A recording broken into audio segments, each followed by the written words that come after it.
welcome to Virtual Investor Conferences. On behalf of OTC Markets, we're very pleased you joined us for the Life Sciences Investor Forum. The first presentation of the day is from ONWARD Medical. Please note you may submit questions for the presenter in the box to the left of the slides, and you can view a company's availability for one-on-one meetings by clicking Book a Meeting in the top toolbar. At this point, I'm very pleased to welcome Dave Marver. He's the Chief Executive Officer of ONWARD Medical, which trades in the OTCQX Best Market under the symbol ONWRY and on Euronext under the symbol ONWD. Welcome, Dave. Thank you, John. It's a pleasure to be with all of you today. Nice to be first. Hopefully we'll get things started in a really productive and interesting way.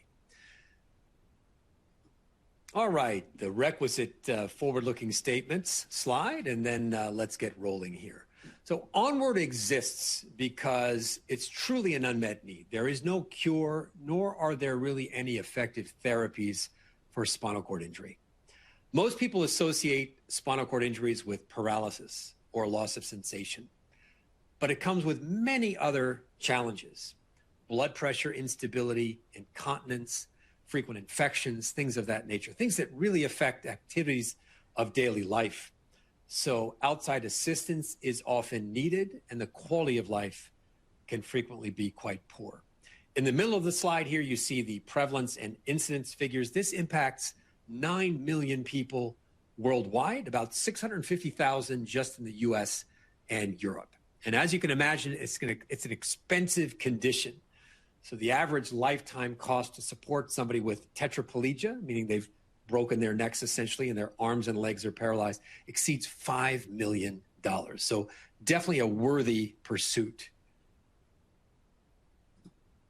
Indeed, that's our vision. We want to do something about this. Our vision is that empowered by independence, people with spinal cord injury will enjoy life in the ways that matter to them. Some want to use their hands again. Others want to stand and walk again. Others want to go to the bathroom without having to insert a catheter each time. And fortunately, our therapies, our technologies have the potential to help in every one of these areas. This is an overview of ONWARD's technologies. We have 3 purpose-designed technologies, each of which stimulates the spinal cord. And they're all at different phases or stages. The first is called ARC-EX. This is an external stimulator. This is now commercially available in the US, Europe, and other geographies. We also have our own implanted platform, an implanted IPG or pulse generator and family of spinal cord leads. This is now starting pivotal or phase 3 trials around the world. And then we have our own brain-computer interface platform we call ARC-BCI.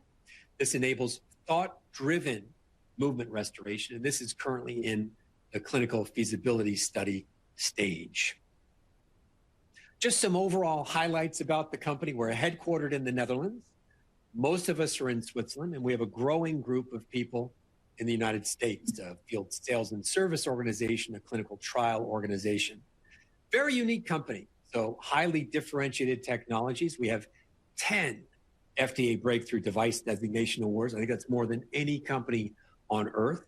We have a very compelling body of clinical evidence, several publications in Nature, Nature Medicine, New England Journal of Medicine, so top-tier journals that help us understand our underlying mechanisms of action. We are leaders in brain-computer interface, or BCI technologies, again, enabling thought-driven movement restoration. We've announced thus far 5 humans implanted with our system. And we're exploiting our first mover advantage. Already we have more than 150 patents issued worldwide, over 300 if you count country nationalizations. Our go-to-market pathway is also favorable. So we have the regulatory authorizations for our first platform already in the US, Europe, and other geographies. We have a large TAM into which we're introducing our first couple of products. There's already a high level of awareness among clinicians and people with spinal cord injury who can benefit from our therapies, so we won't have to spend as much money and resources on marketing. And we have a highly concentrated customer base. We're not trying to target 10 or 20,000 physician specialists in the US or around the world. There are about 500 clinics, specialized clinics, who have the expertise to treat people with spinal cord injury and advanced movement disabilities. This is where we're establishing our channel and our long-term relationships. From a company perspective, we have an experienced global management team and a very strong shareholder base. We have two strategic investors, one of them Ottobock, which is the world leader in prosthetic limbs, and the other is the Christopher Reeve Foundation, which is the world's largest patient advocacy group in SCI. This is their first ever investment in a for-profit company, so very pleased to have them on our cap table.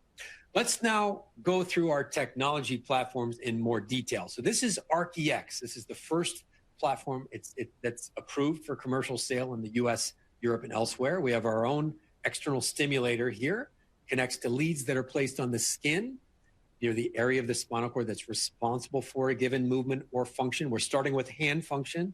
That's controlled in the neck area.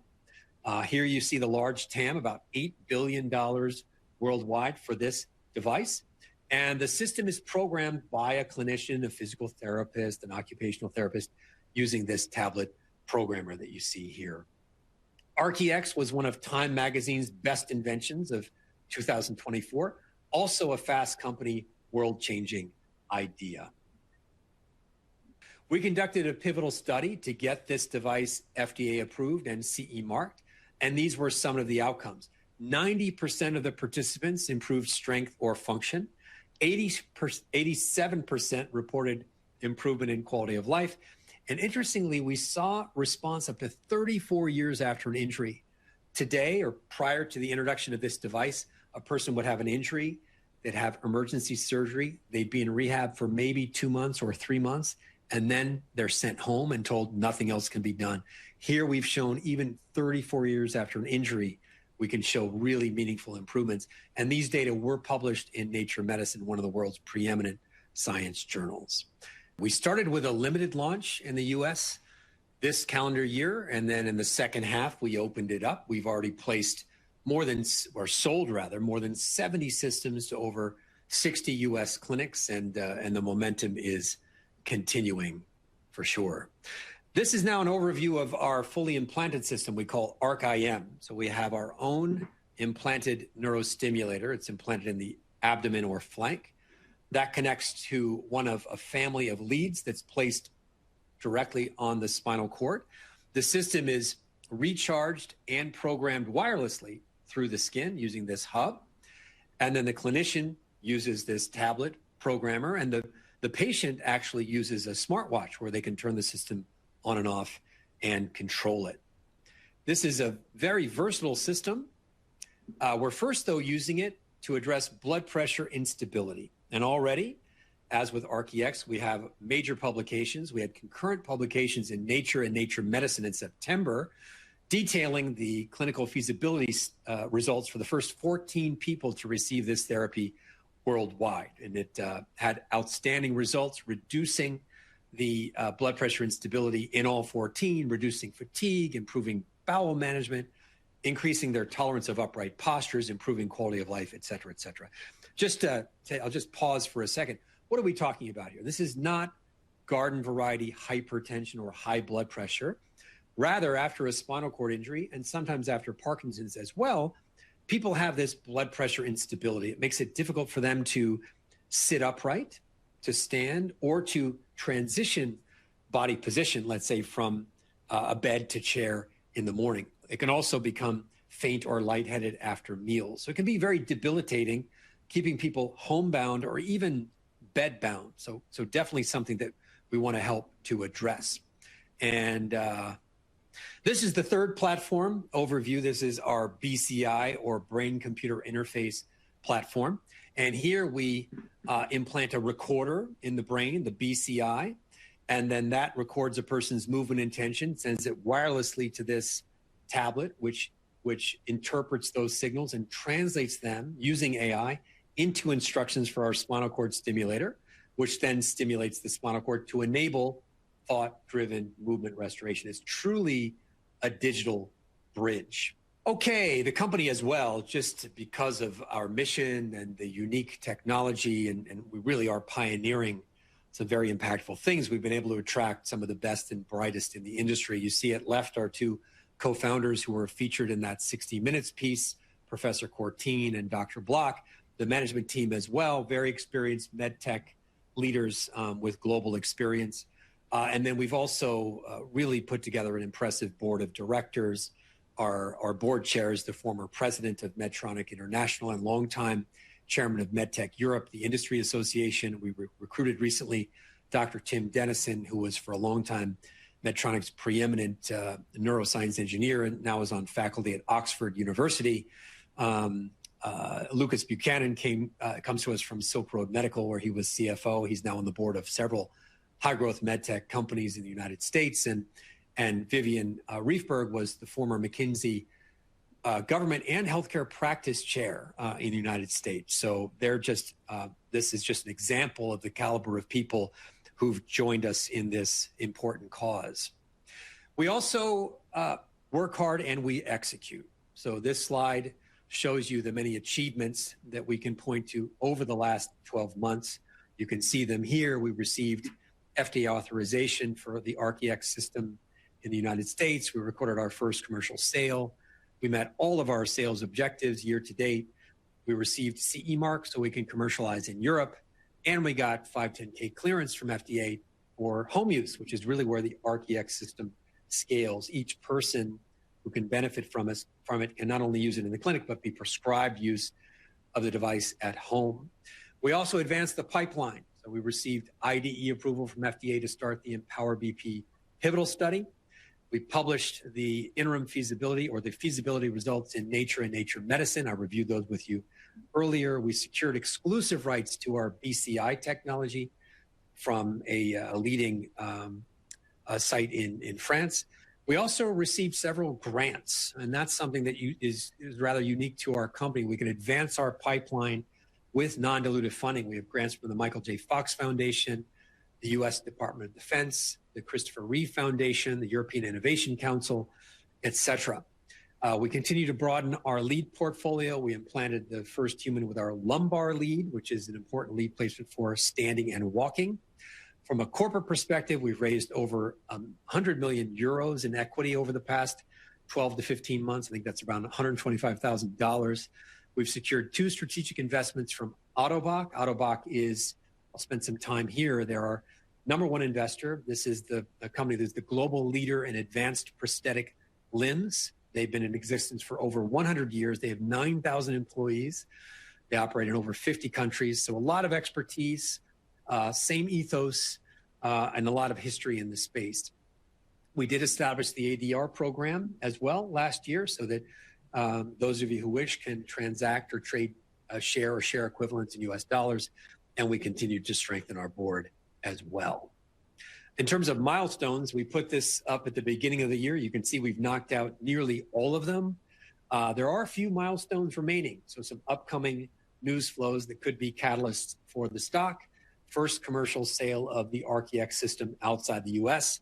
First participant enrollment in the Empower BP pivotal study. First in human use of the ARC-IM device to address urinary incontinence, so underactive bladder after SCI, and then additional brain-computer interface implants. So all of those could happen in December, January, February, upcoming catalysts for those of you who may have interest. So that's the end of the prepared presentation. I'm very happy to answer questions. I see several of them have arisen. Let me see if I can scroll through here. One question is, how many ARC-EX systems have been sold and deployed globally? So heretofore, we've announced that we've sold 70 systems to over 60 clinics. That was at the end of the third quarter, or at least when we did our third quarter update. Fourth quarter is going very well, meeting our expectations. So we look forward to announcing Q4 and full year results early next year. But we can guide that the commercial traction continues to meet expectations and be very strong. And I didn't have that slide in this particular deck, but we have received thousands of inbound indications of interest, unsolicited, from individuals with SCI, family members, as well as rehabilitation clinics, all wanting to learn more about or to trial the device. As a result of the fact that there's so much demand, our field organization is actually comprised solely of physical therapists and occupational therapists. So it's very much of a consultative sale for us, really putting the patients at the center, which is a nice segue into the next question is, how will you go to market? And indeed, because we have a limited number of these specialized rehabilitation clinics who care for people with spinal cord injury and stroke patients and others with movement disabilities, we can go to market ourselves. So we've already put together a US sales organization, has 12 people today, likely to grow next year. And then in Europe, we're also putting together a field organization. In Europe, we'll have more of a hybrid approach. Certain countries will be direct, others will be indirect through distributors. Moving on here. Reimbursement pathway for RTX in the US and Europe. Very good and well-informed question. I'm going to focus more on the US because it's simple and more straightforward. So this is the RTX device, by the way. I'm holding it here. We are intentionally not pursuing Medicare coverage initially because we don't want to be crosswalked to a legacy device that doesn't have anywhere near this device's capabilities. This is really a pioneering device. We went through a de novo pathway to get approval. There is no predicate for it. There's never been a device FDA approved shown to improve strength and sensation like this after spinal cord injury. So we're going to, again, intentionally not pursue CMS coverage for a couple of years so that we can amass real world invoicing and usage history. In the meantime, we are confident we can grow the top line impressively because we can sell into the VA, the military hospital system, without a Medicare code. Also, anyone covered by workers' comp can get this paid for. We expect healthy self-pay demand for this, and we intend to support private insurance on a case-by-case basis until they make policy decisions. So the way I would describe this is growing in the next couple of years, maybe 3 years, with US VA, US workers' comp, US self-pay, some private pay, also OUS sales into clinics as well, and some OUS home use sales. And then we expect Medicare approval, and that's where we'll really surge. Around that time, by the way, we also expect approval of the ARC-IM device.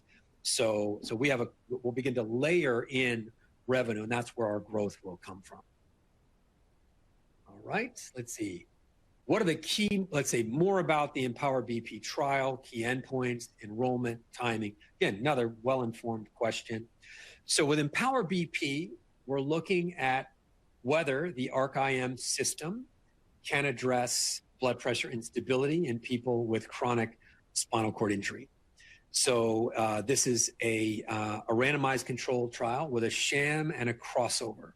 So 2/3 of the participants will be randomized to stim on, 1/3 to sham, and then there'll be a crossover, and so everyone will eventually be on the therapy.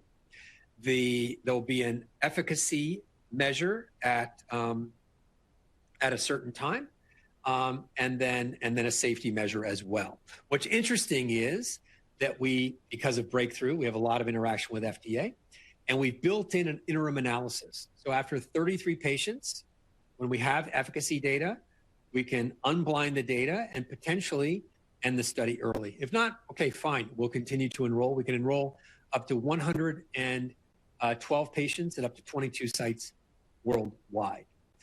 In terms of outcomes measures, there's one objective measure, which is seated blood pressure, and there's one subjective measure, which is patient-reported outcomes, so the severity and frequency of blood pressure instability events. So that's Empower BP. We hope to, again, get to that interim analysis point by late next summer. We hope to fully enroll by maybe late next year or maybe a bit into 2027. And the target here is that we get this ARC-IM device approved and on the market sometime in 2028 in the US. Okay, are we fully funded for 2026 milestones? Yes, indeed. We completed a financing recently, a follow-on financing of 50 million euros or $60 million. This was closed in late October. Very good round. It was anchored by 3 investors, Ottobock being one, our strategic investor, also Invis, which is a very well known and respected life science investor that operates globally, and ASR, which is a leading insurance company based in Amsterdam or in the Netherlands in any case. So we had a strategic, a specialist, and a generalist as anchors. And then we raised the additional funds from a number of other long-only and very good investors who are on board, also mission-driven investors as well. And we've indicated that we have runway into 2027. Okay, next question. Timing for revenue ramp. Yeah, so we haven't guided on revenue, just checking time. Oh, we're almost out of time. We haven't guided on revenue, but the consensus is that we'll do in year one, let's say $6.5 million US in revenue. And then next year in the mid-teens, which is absolutely right down the middle. If you look at other successful high growth med tech companies over the last decade or so. So we're definitely on the right path, and we're highly focused on execution. So with that, thanks for all the excellent and well-informed questions. Thanks for your interest. If you want to learn more, you can send an email to investors@onward.com. That's ONWD.com, or follow us on social media. All of our handles are Onward Empowered, ONWD Empowered, all one word. Thank you very much. John and Janelle, back to you.